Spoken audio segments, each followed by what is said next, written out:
Hello, everybody out there in video land. I've got another story time for you. The first year that my husband and I were together, but this was before we got married, while we was still dating, I decided that I would throw him a birthday party and make it his surprise party. I just loved to have birthday parties for people, and if I could surprise them, so much the better. It just seemed to be more fun that way. So I had spent about a month putting this whole thing together that we'd surprise him. And his hobby was flying airplanes. He had his pilot's license and he was also an instructor. And so I'd got in touch with the people at the airport where he flew airplanes out of. And I said, now you be sure and keep him there until such and such time. And, all that. And oh, yeah, they were in with it. And so then I had all my other friends bringing stuff, to set up and to be there a few minutes before he was to get there so that we'd have the decorations up and all the food laid out and everything. Well, as luck would have it, his birthday was January the 20th. And as luck would have it, when the day rolled around for his birthday, it was 17 degrees below zero, with a wind chill factor of probably, I don't know, 50 below. It was horrible weather, absolutely horrible. The snow was a couple foot deep. And I mean, you couldn't ask for much worse weather than what we was having on that day.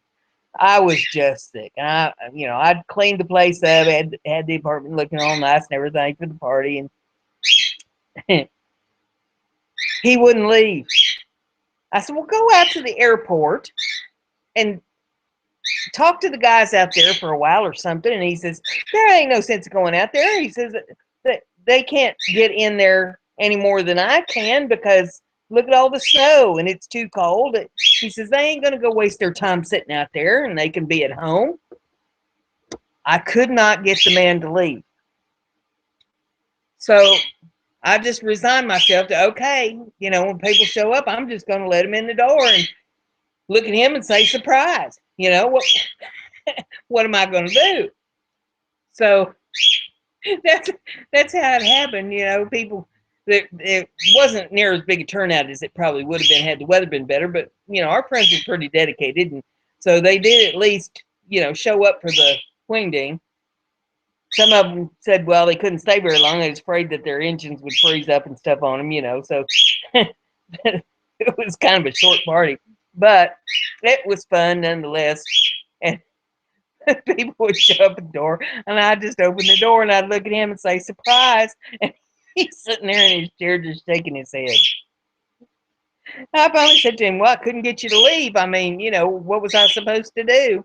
And he laughed at the whole thing. I never tried to have another surprise party for him again, but our friends were great people.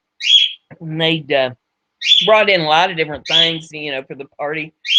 They brought some, gay gift presents kind of things, and they brought food. One of my girlfriends baked cakes and liked to decorate cakes, so she'd made a fancy cake for him, and he really enjoyed that. But we had another friend. Lord have mercy, that girl. She now I'm not going to say that she was loose, but she'd had more men on her than the beach at Normandy.